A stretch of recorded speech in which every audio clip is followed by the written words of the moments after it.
Madame, Monsieur, bonsoir et bienvenue à Equinox Soir. Au terme de l'enquête commandée par le président de la République sur la tragédie de Ngarbu dans le nord-ouest du Cameroun, le rapport note la responsabilité des militaires et recommande des procédures disciplinaires et même des sanctions. Comme l'avaient souligné des enquêtes et des rapports des organisations non gouvernementales de défense des droits de l'homme et même des reportages d'Equinox Télévision des militaires, le 14 février dernier, ont tué des populations civiles et incendié des habitations dans cette localité. Pourtant, des membres du gouvernement étaient montés au créneau, notamment le ministre de la Communication et le ministre de l'Administration territoriale, pour menacer ces ONG et les médias, les accusant de tentatives de déstabilisation du Cameroun et soutenant que l'armée n'avait commis aucune bavure. Un scénario semblable à la tragédie observée dans l'arrondissement du Mao-Moscota, ou dans l'extrême nord, où des soldats avaient exécuté 2 femmes et leur bébé dans une vidéo devenue virale sur la toile en juillet 2018.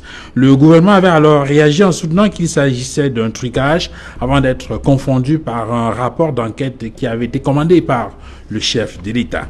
Avec cette enquête officielle sur Ngarbu, comme cela a été le cas avec celle de l'extrême nord, Paul Biya, une fois encore et peut-être une fois de trop, désavoue ses ministres. C'est le fait du jour.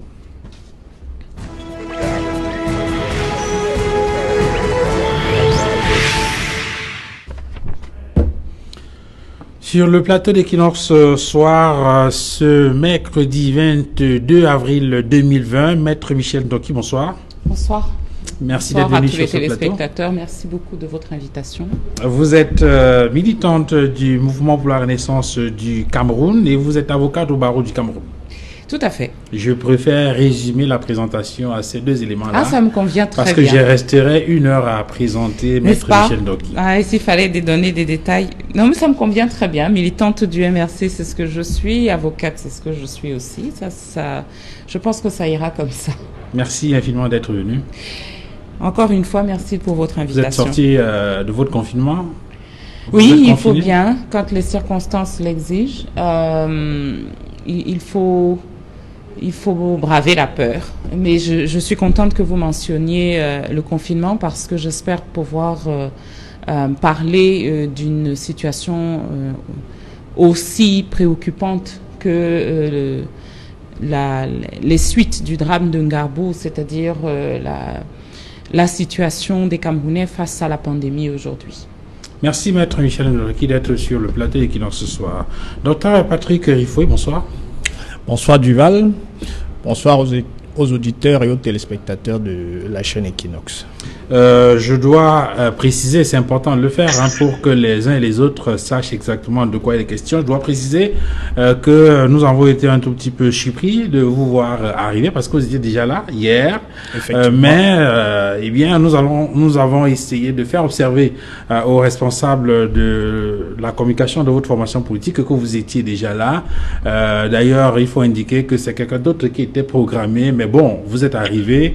Nous ne rentrons pas dans l'organisation interne de votre formation politique, le plus important étant que le RDPC soit représenté sur ce plateau et que celui qui porte la parole soit celui qui a été effectivement et officiellement désigné pour le faire. Et c'est la raison pour laquelle vous êtes là. Oui, il se trouve que la camarade qui devait représenter le parti ici aujourd'hui a été empêchée, donc j'ai été commis à la tâche. Voilà. Merci, docteur Rifoué d'être venu. Vous êtes enseignant en communication à l'Université de Douala et vous êtes militant du Rassemblement démocratique du peuple camerounais, le parti au pouvoir. Nous avons également en ligne dans cette émission Franck ici. Franck, bonsoir. Bonsoir Duval, bonsoir vos téléspectateurs et surtout bonsoir à Michel et Patrick Rifoué que je connais très bien. Bonsoir Franck. Voilà. Bonsoir Franck. Merci donc Franck de nous rejoindre dans le courant de cette émission. Je commence avec vous, Maître Michel Ndoki, le président de la République au lendemain des événements de Ngarbu avait commandé une enquête. Le rapport d'enquête a été rendu public hier et donne un certain nombre d'indications sur les conditions dans lesquelles cette tragédie s'est déroulée et dégageant un tout petit peu la responsabilité des personnes qui avaient été commises à la tâche, notamment les soldats qui étaient en mission dans cette localité. Et il y a des recommandations qui sont faites par ce rapport, notamment l'arrestation de certains militaires et les comment on appelle ça, des procédures disciplinaires contre certains chefs hiérarchiques. Première question, est-ce que quel est le commentaire que ce rapport vous suggère? Le tout premier, j'ai du mal à comprendre pourquoi est-ce qu'il faut une commission pour composer à majorité de militaires pour que nous puissions comprendre ce que des militaires ont fait alors qu'ils étaient descendus sur le terrain de manière tout à fait officielle.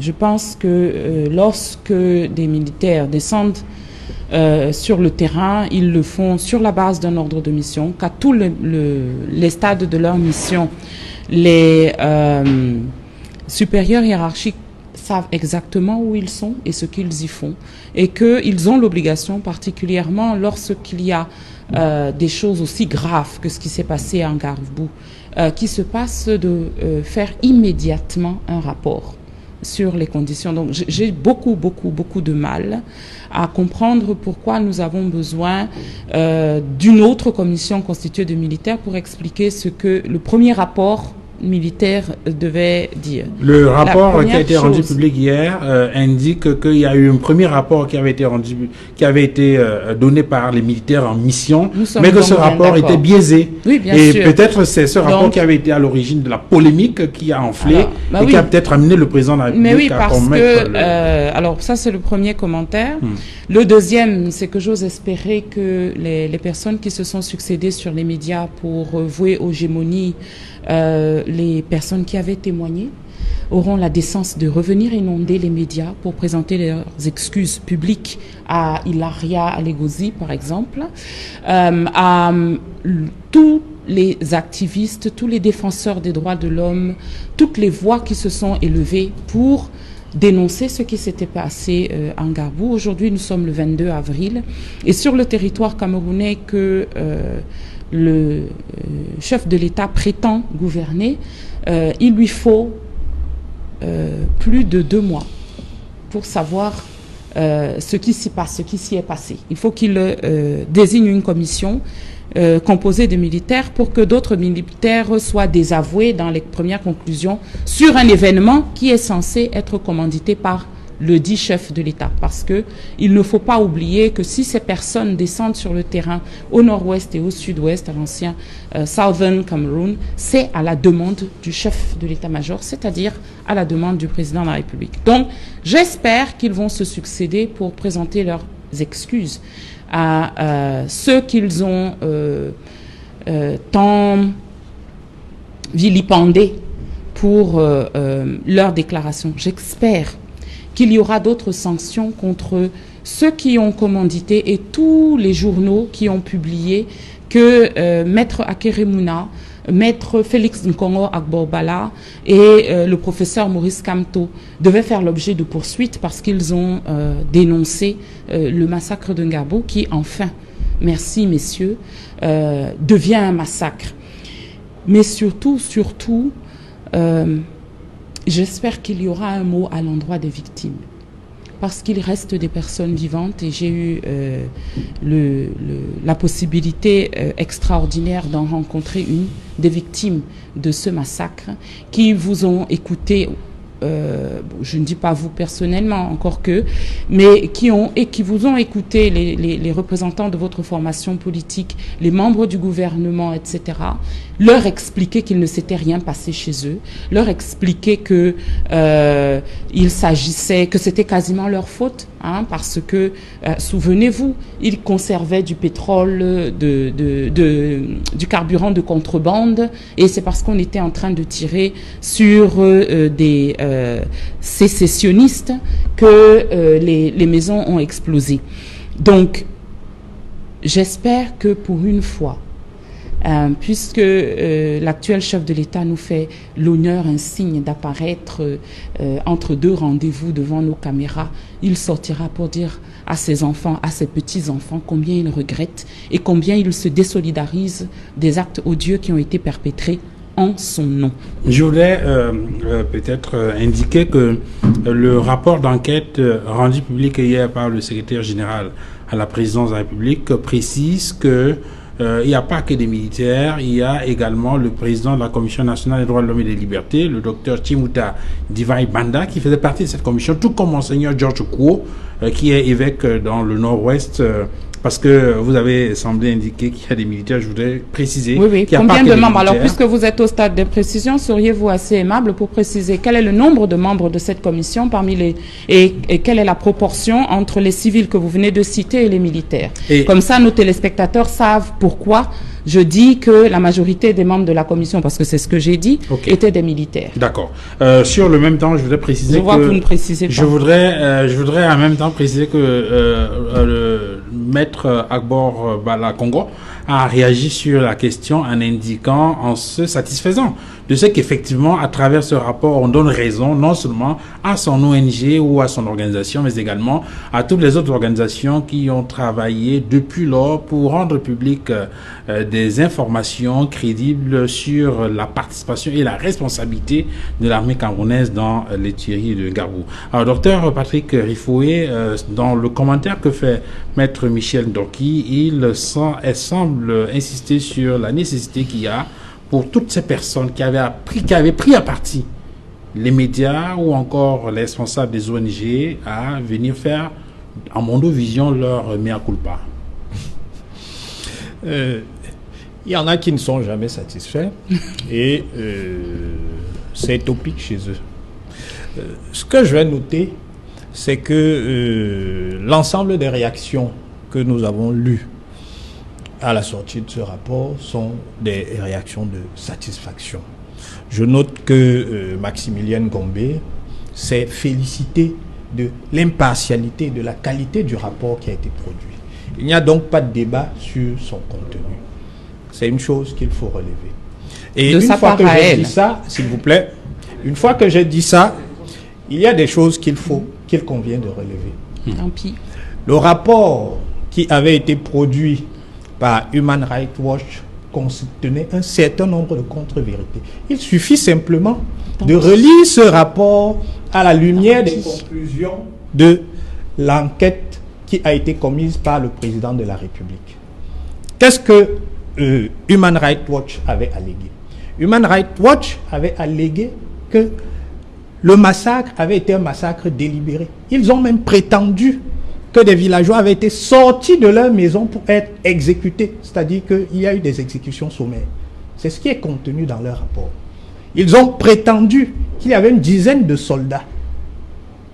Et ils ont rajouté qu'il y avait le biais sur ce théâtre d'opération. Les conclusions du rapport nous disent quoi? Les conclusions du rapport nous disent que c'était une mission de reconnaissance. C'est-à-dire que vous avez 5 soldats qui sont commis à une mission de reconnaissance, qui est une mission classique de recueil d'informations. Il se trouve malheureusement que le chef de cette mission, première erreur, c'est d'adjoindre les membres d'un comité d'autodéfense.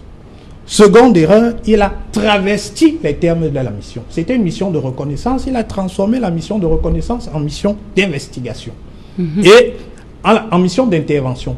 Donc, à la suite des échanges qu'il y a eu, il y a malheureusement eu cette tragédie que nous regrettons tous.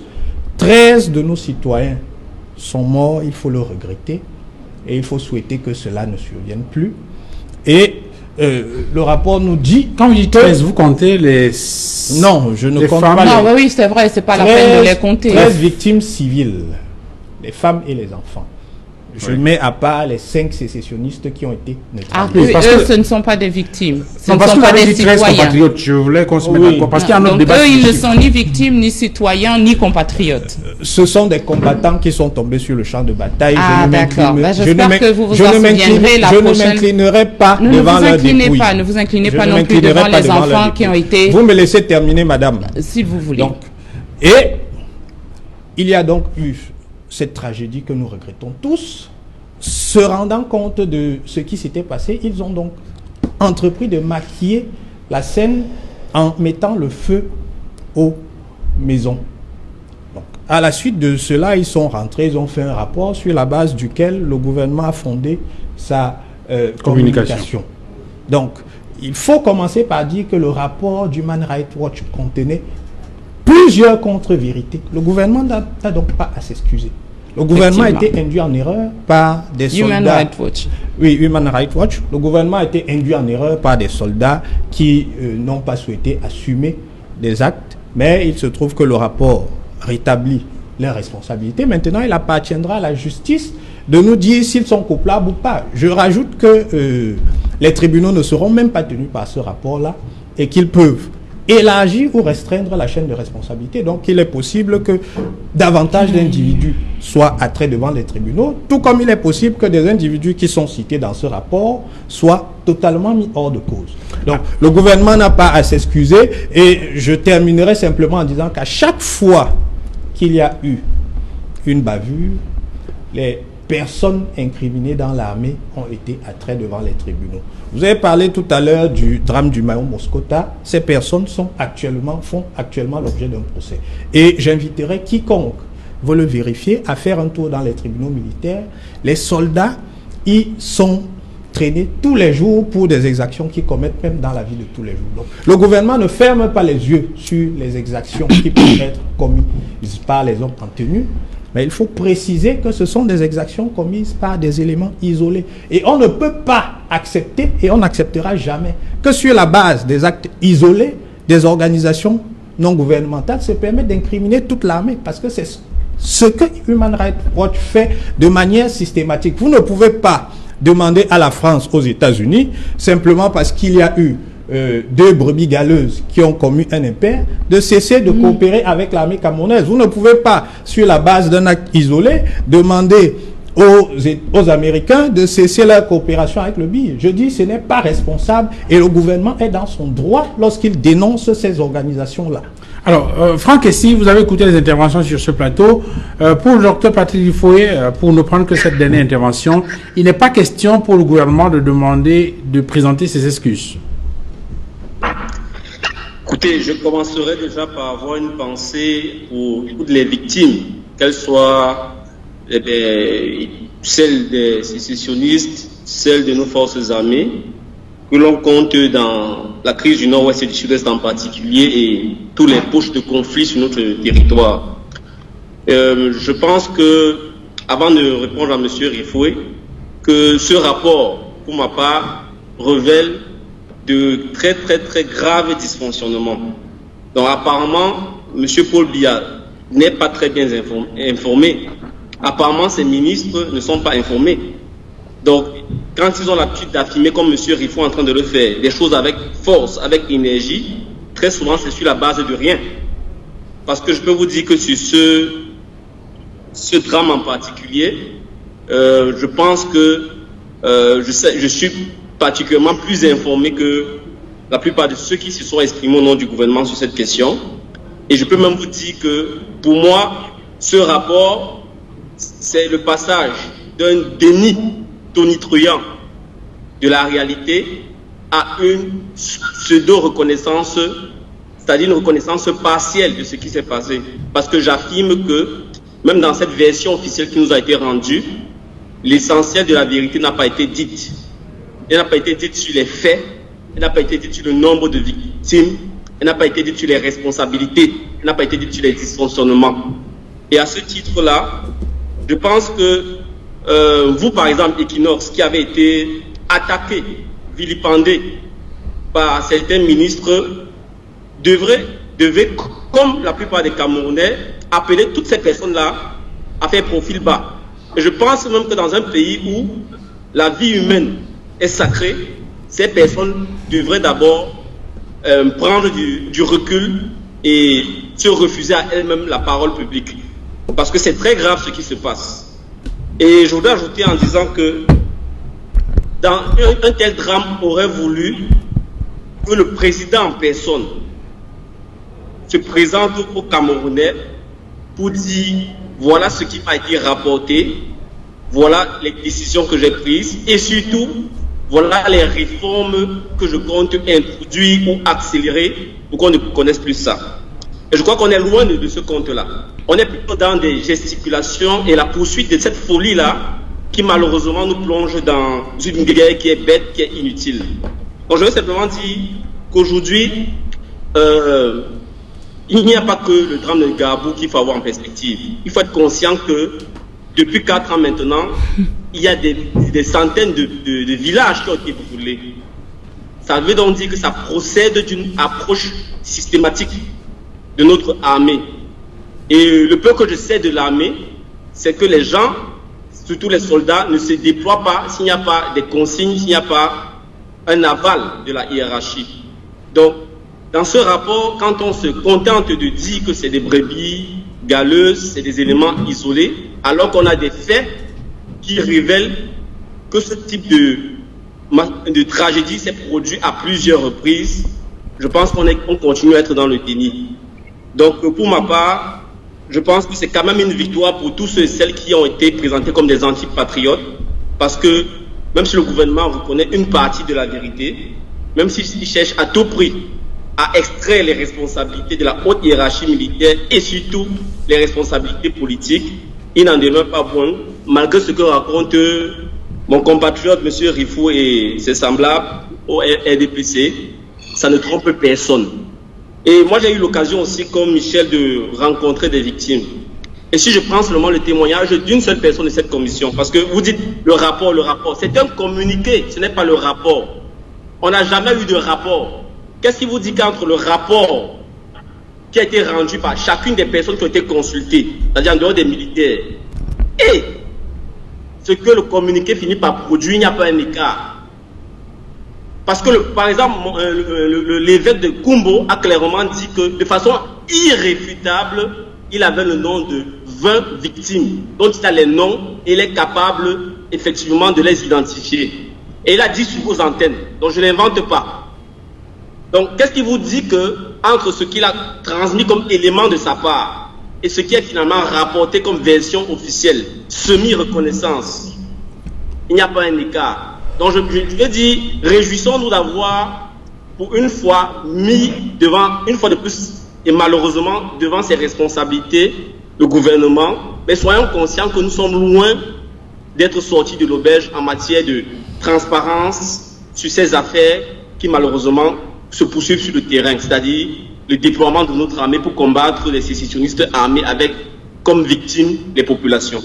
Maître Michel Doké, est-ce que, comme Franck Essi, vous pensez qu'il y a encore des zones d'ombre, qu'il y a des choses qui n'ont pas été clairement indiquées par ce rapport? Et oui, il précise que ce n'est même pas encore ce n'est pas le rapport, c'est un communiqué du secrétaire général de la présidence de la République, parce que, dit-il, le rapport en lui-même, on ne l'a pas. Et ce qu'il note là paraît pertinent dans le sens où effectivement on a reçu sur cette antenne, en tout cas, il y a une équipe de reportage qui s'est rendue sur le terrain en Garbou au lendemain de cette tragédie, une équipe d'Equinox Télévision qui a rencontré un certain nombre de personnes, des victimes et des acteurs de cette localité. Et Monseigneur Georges Okou avait indiqué de façon claire qu'il y avait au moins 22 personnes qui avaient été tuées dans ce massacre. Est-ce que vous êtes de l'avis de Franck Essi qu'il y a des zones d'ombre?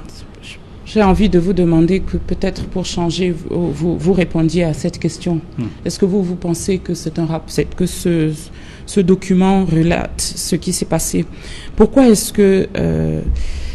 et vraiment, je fais référence à vous avec beaucoup de peine. Pourquoi ce monsieur... Rifou et Patrick. Non, je sais comment il s'appelle. Okay. Pourquoi est-ce que ce monsieur éprouve le besoin de dire que Maximilienne Gombe s'est satisfaite? Parce que quoi qu'il en soit, et je pense qu'il faut éviter de leur répondre. Je crois que sur le drame de Ngarbou, la stratégie du gouvernement est justement de nous entraîner dans des disputes avec des personnes qui ne portent aucune espèce de responsabilité, qui sont des employés d'une formation politique qui utilisent vos impôts pour payer des gens pour venir se disputer avec d'autres gens sur les plateaux de télévision. Je crois que la stratégie de cette organisation, c'est de faire en sorte qu'on oublie que des gens se sont rendus dans un village au Cameroun en notre nom et ont massacré des personnes et sont rentrés chez elles avec les félicitations de leur hiérarchie pour avoir fait ça. Et que l'objectif est que devant l'horreur de ce type de situation, vous détourniez le regard pour vous concentrer sur la valeur de tel ou tel mot, sur la qualité de l'art oratoire de telle ou telle personne. Et je tiens absolument à ne pas être complice de cette manœuvre. Je pense que pour être concret, et c'est pour ça que vous avez un technicien derrière la caméra qui n'arrêtait pas de me dire qu'il fallait que je lève la tête parce que tout le monde me voit regarder mon téléphone. Je regardais le communiqué. Et je vais vous lire un passage sur ce qui se serait passé en Ngarbou. Arrivé dans le quartier de Ngarbou 3, lieu de la tragédie, l'équipe dirigée par le sergent Baba Guida est composée du gendarme Sanding Cyril, de soldats de première classe Aranga et de 10 membres du comité de vigilance, a donné l'assaut sur la base des informations communiquées par un terroriste repenti et un paysan de la zone.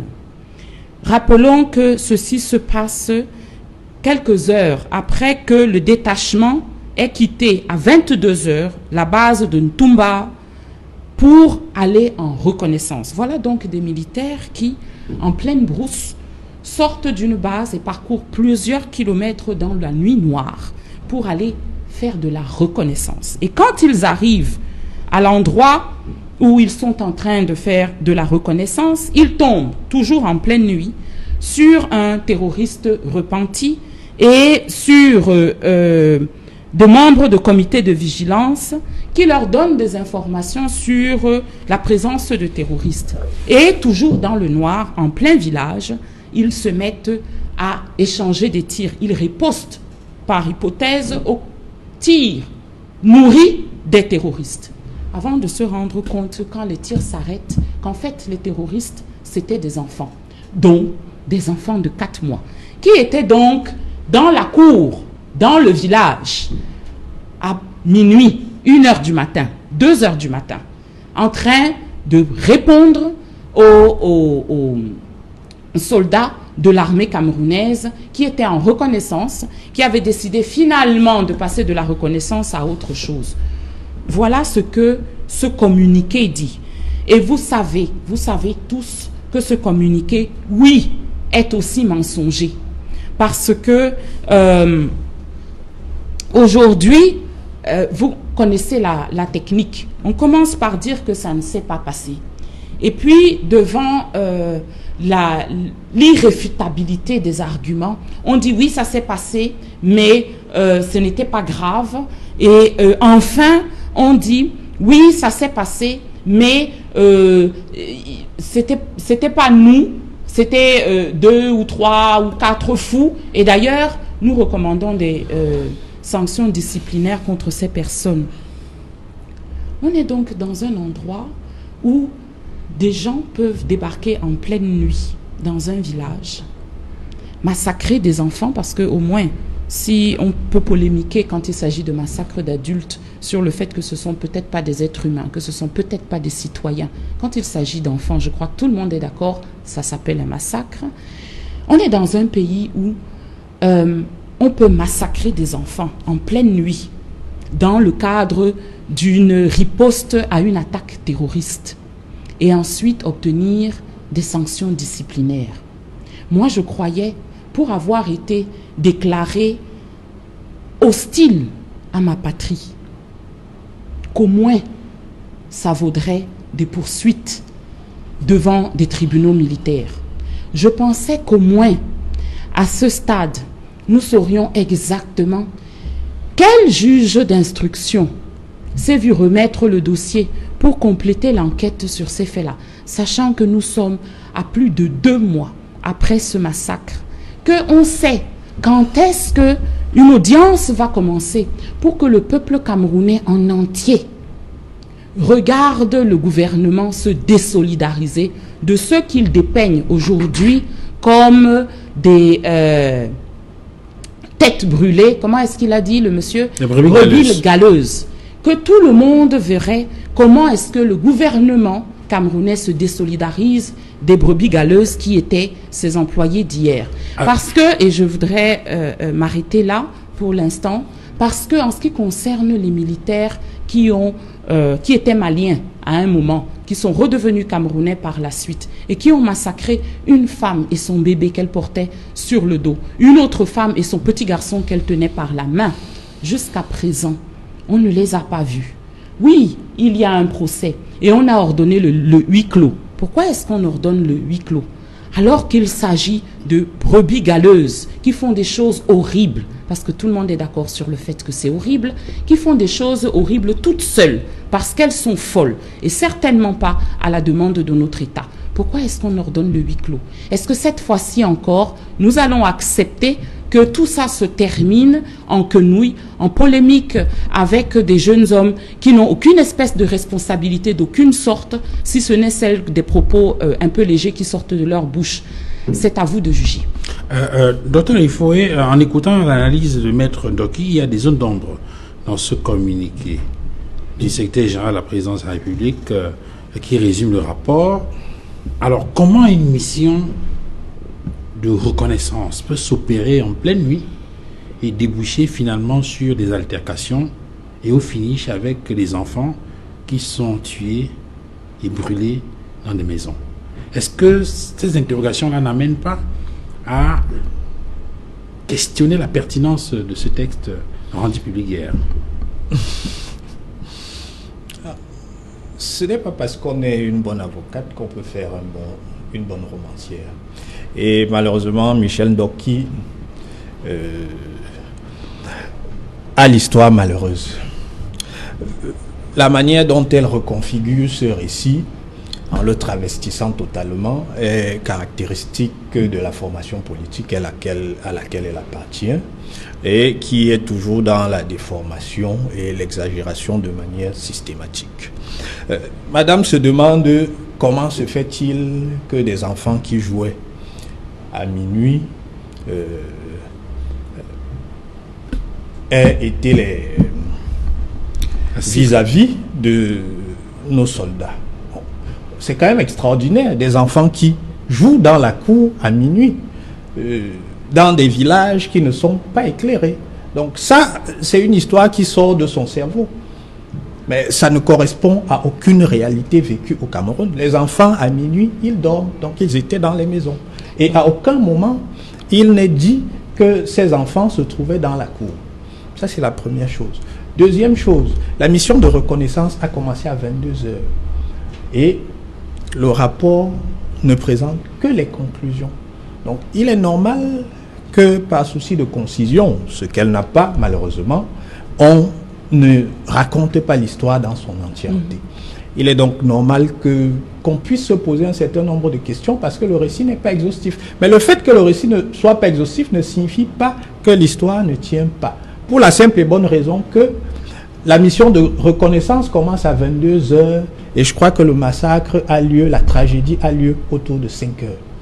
Donc, l'histoire est totalement cohérente. Maintenant, elle souhaiterait, bien entendu, que la justice soit déjà saisie, mais et que les procès, par exemple, soient publics. Mais que les procès soient publics, ça dépendra, c'est à l'appréciation du juge. Il ne m'appartient pas, il n'appartient pas à sa formation politique ou à qui que ce soit de décider dans quelle forme ces procès auront lieu. Le président de la République n'aura absolument rien. Nous regrettons cette tragédie. Ils ont simplement outrepassé les consignes. Certains voudraient qu'on incrimine jusqu'au président de la République. Mais je suis désolé, hein. Le président de la République n'a rien à y faire. Il vous arrive à vous-même de... C'est le chef des armées. Hein. Oui, le chef de l'État, c'est effectivement le chef des armées. Mais dans tous les pays, d'ailleurs, le chef de l'État, c'est le chef des armées. Et je tiens à vous rappeler, à titre de comparaison, que les bavures américaines en Afghanistan ont fait 10 000 morts. On n'a jamais entendu personne mettre en cause un président américain. Il n'y a qu'au Cameroun qu'un certain parti politique, un très petit parti politique, essaye de politiser ces situations qui sont des situations malheureuses. Dans le cas où vous prenez, il s'agit quand même d'une guerre entre un État et un autre État. Dans le cas d'espèce, on parle d'une armée nationale qui est au service de la protection des populations et qui se rend Et qui les coupable protège selon en le les rapport massacrant. des massacres des populations. Est-ce que la comparaison... Ce n'est pas l'armée qui massacre. Ah oui, effectivement. Ah bah Ce voilà, n'est pas voilà, l'armée qui massacre. voilà. Ok. Il faut que ce soit clair. s'il vous plaît. Voilà. Ce n'est pas l'armée qui massacre, ce voilà. sont Bientôt, des éléments au sein de cette armée. Tout à fait. Ok. L'armée ne peut Effectivement. en aucun cas être tenue pour responsable des De ce que agissements ces éléments de font, deux on est ou d'accord. trois individus qui, de manière claire, ont outrepassé les consignes qui leur ont été communiquées. Ok. Franck, ici, vous avez écouté les échanges sur le plateau. Ça vous suggère quel commentaire? Est-ce que, c'est vrai que vous avez relevé tout à l'heure les zones d'ombre de ce rapport ou bien de ce communiqué, mais il y a des leçons qu'il faut tirer, non? Au moins pour l'avenir. Je crois que les leçons, effectivement, c'est le peuple camerounais qui doit les tirer parce qu'au regard de l'échange que nous venons d'avoir, on comprend vraiment que si le peuple compte sur une certaine élite, alors c'est certain qu'il court vers la perdition. Je le dis parce que je veux juste rappeler, je sais qu'il le sait, mais parce qu'il est dans le rôle de communiquer pour le RDPC, il fait semblant de l'ignorer, à M. Rifoué que notre armée, l'armée du Cameroun, est une institution qui n'existe pas depuis aujourd'hui seulement. Donc si vous mettez seulement de 60 à aujourd'hui, avec différents épisodes qu'elle a eu à gérer, en commençant par la lutte contre les nationalistes, je reviens sur le commandement opérationnel au début des années 2000, et depuis qu'on observe la lutte contre Boko Haram et la crise dans le nord-ouest et le sud-ouest, on ne peut pas dire que l'armée ne se livre pas à des bavures, l'armée n'est pas responsable de certains massacres.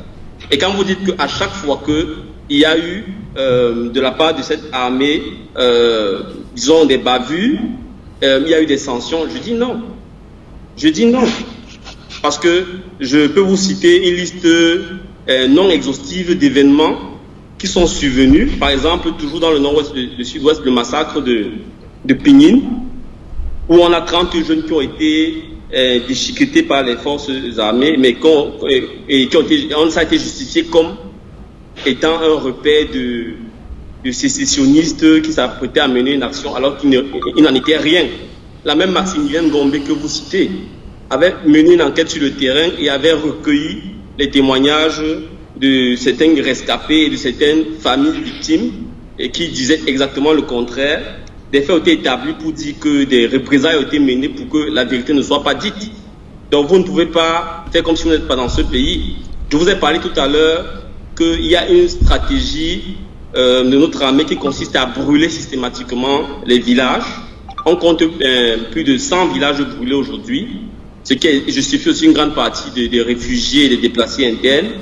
Et ça, c'est une tactique de la terre brûlée qu'on observait déjà dans les années 60. Donc, puisqu'il est universitaire, donc je lui donne deux références. Cameroun aux origines d'une guerre cachée, la guerre du Cameroun. Donc, je crois qu'il a un de ses collègues, Jacob Tatitsa, qu'il a écrit avec deux autres Français. Ça peut l'édifier, s'il ne faut pas revenir sur d'autres écrits.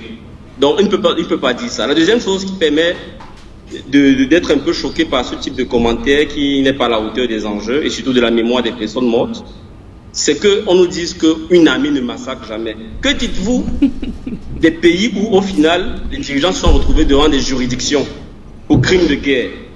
La notion de crime de guerre vient de quoi? Vient du fait que même dans un conflit armé, qui a des règles, je vous rappelle, les forces belligérantes peuvent arriver à violer ces règles, à commettre des atrocités. C'est peut-être paradoxal pour ceux qui nous écoutent, mais même la guerre a des règles. Par exemple, si quelqu'un se rend, dépose les armes, montre tous les signes qu'il se rend, on ne doit pas le tuer. Et même le prisonnier a des droits. Alors que s'il ne se rend pas, on pouvait le tuer et ce n'est pas considéré forcément comme quelque chose de répréhensible. Donc c'est ça qu'il faut rappeler aux gens pour édifier. Et monsieur, il faut différemment de vous, depuis que cette crise a commencé, peut-être depuis 4 ans, moi personnellement, j'ai fait au moins 10 enquêtes de terrain. Et sur le cas de Gabou, j'ai eu à écouter au moins 2 victimes directes qui ont survécu à ce massacre. Donc je vous suggère d'être prudent et de considérer que c'est dans ce qui se joue, c'est des affaires classiques.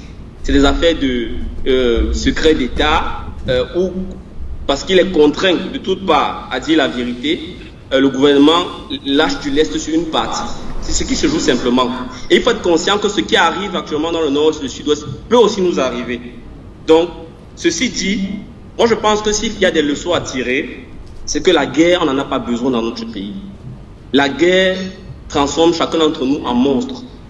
Moi, je connais par exemple M. Rifouel, je suis étonné qu'aujourd'hui, il défende ce type d'argument, parce que voilà comment la guerre, d'une certaine manière, fait aussi de lui une victime. L'enseignant très apprécié qu'il a à l'université de Douala devient maintenant quelqu'un qui justifie des choses qui n'ont aucun sens. Et il y a des aînés plus éminents que lui qui l'ont précédé dans cette voie, on sait ce qu'ils sont devenus. Donc, je lui suggère simplement de ne pas défendre, comme il le fait, des choses qui sont évidentes. Donc, ce que moi je veux dire, c'est qu'on n'a pas besoin de guerre dans ce pays. On a urgemment besoin de retrouver le chemin des solutions politiques, de la négociation des cessez-le-feu.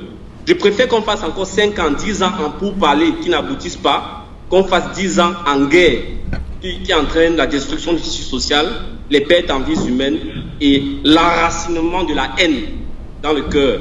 Parce qu'on voit simplement les morts physiques, mais on ne voit pas l'effondrement invisible du lien qui devrait nous réunir et qui fait en sorte que, même si après, entre guillemets, la paix en tant qu'absence de coup de feu survient, la paix des cœurs sera difficile à reconstruire. Okay. Donc, au fond et à l'origine de cette crise, il y a des problèmes politiques, il y a des problèmes d'injustice qui ne sont pas toujours adressés.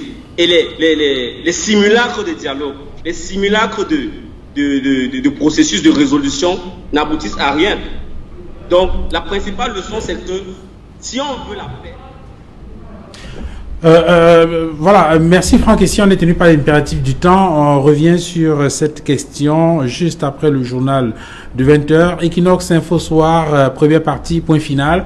Il faut rappeler que sur ce plateau, nous avons Maître Michel Ndoki, militante du MRC, avocate au barreau du Cameroun, Patrick Rifoué, enseignant de communication, militant du Rassemblement démocratique du peuple camerounais, le parti au pouvoir, et bien sûr Franck Essi, homme politique, secrétaire général du Cameroun People Party. On retrouve Julien Berthe Bissaï pour les titres du 20h. Julien Berthe, bonsoir. Bonsoir Duval Fangwa. Au menu du 20h ce soir. Il faut dire qu'on n'en finit pas de parler de cette affaire du massacre de Ngarbou survenu dans le Donga-Mantong, région du nord-ouest Cameroun. Après avoir tensé la chaîne Equinox Télévision de chaîne de déstabilisation du Cameroun pour avoir diffusé la vérité sur ce massacre, voilà que l'enquête du chef de l'État, Paul Biya, renforce la crédibilité d'Equinox Télévision dans son travail. Nous reviendrons sur les temps forts de cette actualité. Et toujours dans le 20h, les téléspectateurs auront droit ou écouteront les réactions des acteurs de la société civile qui exigent des excuses publiques du gouvernement au peuple camerounais concernant justement cette tuerie de Ngarbou. Et en page santé, nous évoquerons la pandémie du coronavirus qui gagne du terrain au Cameroun, notamment après la découverte de 2 nouveaux cas dans la région de la Damawa, du Val-Fangwa. Merci Julien Berthe Bissaï, madame, messieurs, chers téléspectateurs d'Equinox Télévision.